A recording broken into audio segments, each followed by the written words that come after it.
വച്ചേക്കൂ. ചന്ദ്രൻ വന്നിരുന്നു. ആ ഉദ്യോഗം ശരിയെന്ന് പറഞ്ഞു. 800 രൂപ ശമ്പളം കിട്ടും. ഉദ്യോഗത്തിന് പോകാൻ ഇഷ്ടമില്ലെങ്കിൽ അതങ്ങ് തുറന്നു പറയണം. വെറുതെ എന്തിനാ മറ്റുള്ളവരെ ബുദ്ധിമുട്ടിക്കുന്നത്? ഇപ്പൊ കഴിയുന്ന പോലെ നമുക്കങ്ങ് കഴിയാം. അങ്ങനെ കഴിയണ്ട. ദൈവം കയ്യിൽ കൊണ്ടുവന്ന ഭാഗ്യമാണ്, അത് വലിച്ചെറിഞ്ഞ് കളയരുത്. ഇക്കാര്യത്തെ സംബന്ധിച്ചിടത്തോളം എനിക്ക് ദൈവത്തിൽ വിശ്വാസമില്ലെന്ന് വെച്ചു. ചേട്ടാ, 800 രൂപ അതുകൊണ്ട് നമുക്ക് സുഖമായിട്ട് കഴിയാൻ പറ്റുമോ? പിന്നെ എന്തിനാ ജോലി സ്വീകരിക്കണം? ഒരു വലിയ ജോലി എനിക്ക് ഉടനെ കിട്ടും. അതിലൊന്ന് ശ്രമിച്ചിരിക്കേ.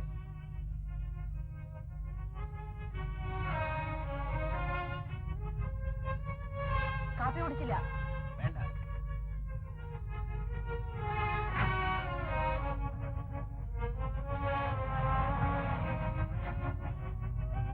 ഈ ഇടയായിട്ട് എന്ത് പറഞ്ഞാലും ദേഷ്യമാ. ഇതെന്ത് പറ്റി? ആശാനെ, ആ സ്ത്രീയുടെ സംഭാഷണം എന്തിനാ ടേപ്പ് ചെയ്യുന്നേ? എടാ മണ്ട, ഒരു പക്ഷേ മേനോൻ പോലീസിനെ അറിയിച്ചെന്ന് വെച്ചോ, പോലീസ് നമ്മളെ പിടിച്ചെന്നും വെച്ചോ, നമ്മളെങ്ങനെ രക്ഷപ്പെടും? ഈ ടേപ്പ് ഉണ്ടല്ലോ, ഇതിനേക്കാൾ വലിയ തെളിവ് വേണം. രജനി പറയുന്നു മുഴുവൻ നമ്മൾ ടേപ്പ് ചെയ്യും, ഇല്ലേ? അപ്പൊ മേനോന്റെ ഭാര്യയുടെ പ്ലാൻ അനുസരിച്ചാണ് നമ്മളിത് ചെയ്തതെന്ന് തെളിയും. നീ ആ പ്രാപ്പറ ഇങ്ങോട്ട് വരാൻ നോക്കിയോ.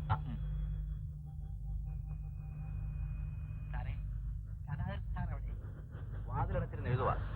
ക്ലൈമാക്സ് ആയിരിക്കും. അതെ. എല്ലാവരുടെയും കാൾ ഷീറ്റൊക്കെ കിട്ടിയോ? ആ, വാങ്ങി. സാറ് ഞാൻ ഒരു സാധനം കൊണ്ടുവന്നു. ഇത് കഴിച്ചുകൊണ്ടിരുന്ന് എഴുതിയാൽ ക്ലൈമാക്സ് തകർക്കും. ഞാൻ കൊണ്ട് കൊടുത്തിട്ട് വരാം. വേണ്ട. ഒരു ഗ്ലാസ് അല്ലേ? പിന്നെ ആശാനെ, അവര് വരുന്നു. വേഗം റെഡിയായി.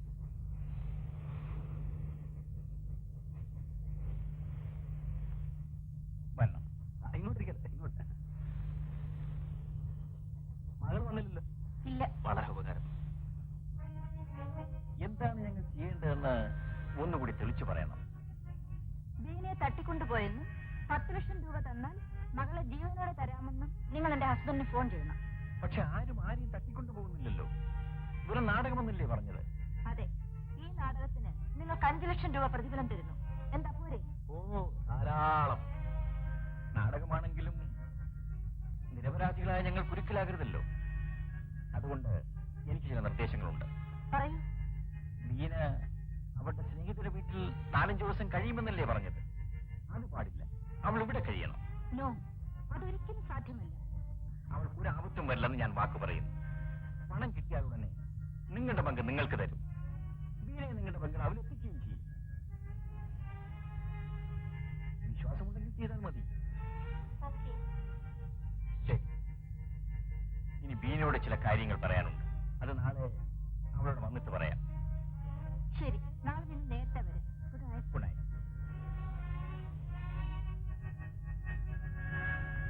ആ, പോയി.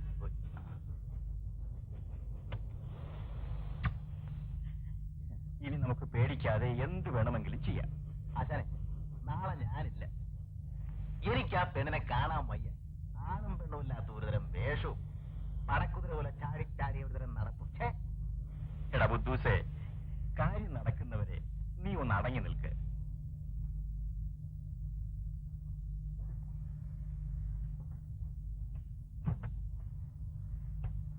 എന്താ അലമാരിൽ രഹസ്യമായിട്ട് വെച്ച് പൂട്ടുന്നത്? ഞാൻ കാണാൻ പാടില്ലാത്ത വല്ലതാണോ? ആണെന്ന് വെച്ചോളൂ. ഈ ഇടയായിട്ട് രാജേട്ടന്റെ പെരുമാറ്റം എന്തോ രഹസ്യം സൂക്ഷിക്കുന്നവനെ പോലെയാണ്. അതൊക്കെ നിന്റെ തോന്നലുകളാണ്. അല്ല, നമ്മൾ ഒന്നിച്ച് ജീവിക്കുന്നവരല്ലേ. രാജേട്ടന്റെ ഓരോ ചലനങ്ങളും എനിക്കറിയാം. പിന്നെ എന്തിനാ എന്നെ വിളിക്കുന്നത്? നിന്നെ ഒളിച്ചു വെച്ചിട്ടുള്ള ഒരു ജീവിതം എനിക്കില്ല നിർമ്മലേ. ഉണ്ടായിരുന്നില്ല. പക്ഷേ ഈ ഇടയായി എന്തോ ഉണ്ട്. ഞാനും ചോദിക്കണമെന്ന് വിചാരിച്ചിരിക്കുകയായിരുന്നു. ഭാര്യ കഷ്ടപ്പെട്ട് ജോലി ചെയ്തുകൊണ്ട് വരുന്ന പണം കൊണ്ട് ഭർത്താവ് ജീവിക്കുക. എല്ലാ കുടുംബങ്ങളിലും ഭർത്താവ് ജോലി ചെയ്തിട്ടാണ് ഭാര്യ ജീവിക്കുന്നത്. ഇവിടെ മറിച്ചും. ഞാൻ ജോലിക്ക് പോകുന്നത് രാജേട്ടന് അപമാനമാണെങ്കിൽ നാളെ തന്നെ ഞാൻ രാജിവെച്ചേക്കാം. ഞാൻ നിന്നെ വേദനിപ്പിക്കാൻ പറഞ്ഞതല്ല നിർമ്മലേ. ഒരു പുതിയ ജോലിയുടെ പ്രശ്നങ്ങളുമായി ഞാൻ നെട്ടോട്ട് മൂടുകയാണ്. അതിന്റെ ബുദ്ധിമുട്ടുകൾ കൊണ്ട് പറഞ്ഞു പോയതാണ്. ഇനി ഞാൻ ഒരിക്കലും ഒന്നും ചോദിക്കില്ല. എഴുന്നേറ്റ് പോയി കുളിച്ചാട്ടെ, നമുക്ക് ആഹാരം കഴിക്കാം.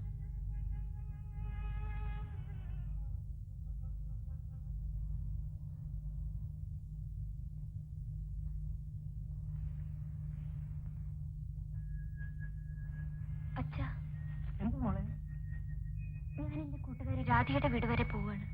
ഒരു സിനിമ കണ്ടിട്ട് വരും. ഒന്നല്ല, 2 സിനിമ ഒരുമിച്ച് കണ്ടിട്ട് വന്നാൽ മതി. നിന്റെ ആ പഴയ ചിരിയും കളിയും സന്തോഷവും കണ്ട കാലങ്ങൾ മറന്നു. എന്റെ മോള് പോയിട്ട് വരും.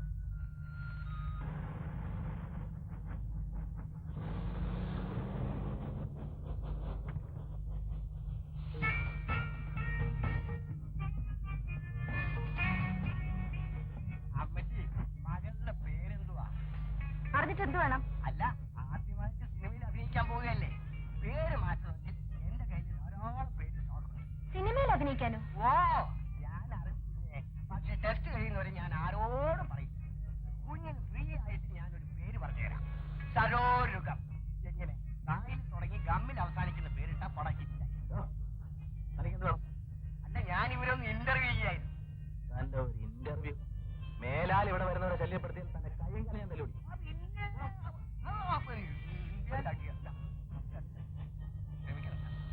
വരണം.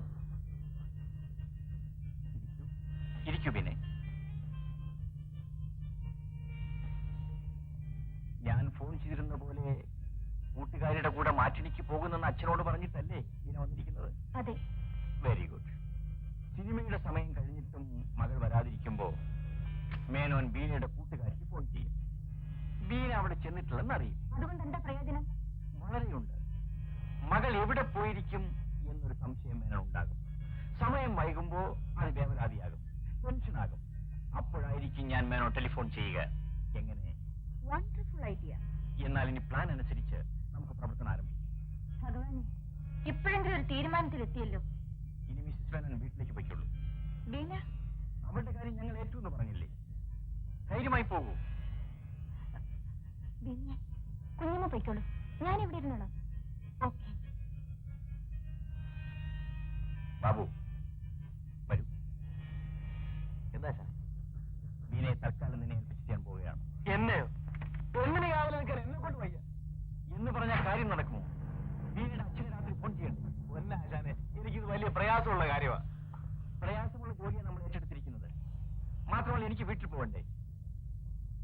ബീനെ, ഇവനിവിടെ കാണും. ഞാൻ പോയിട്ട് വരാം. അയ്യോ അശാനെ, അശാനെ, അശാൻ, എന്താണ്? ആ താക്കോല് ഞാൻ എന്തിന്? മുറി പൂട്ടി ഞാൻ പുറത്തിരുന്നോളാം. എവിടെ വേണമെങ്കിലും ഇരുന്നോ, എല്ലാം ഭദ്രമായിരിക്കണം. അത് ഞാനേറ്റു. ആശാൻ വയ്ക്കോ? അവളെ മുറിക്ക് പുറത്ത് എങ്ങനെ ഇറങ്ങിയ ഞാൻ അരിഞ്ഞു കളയും.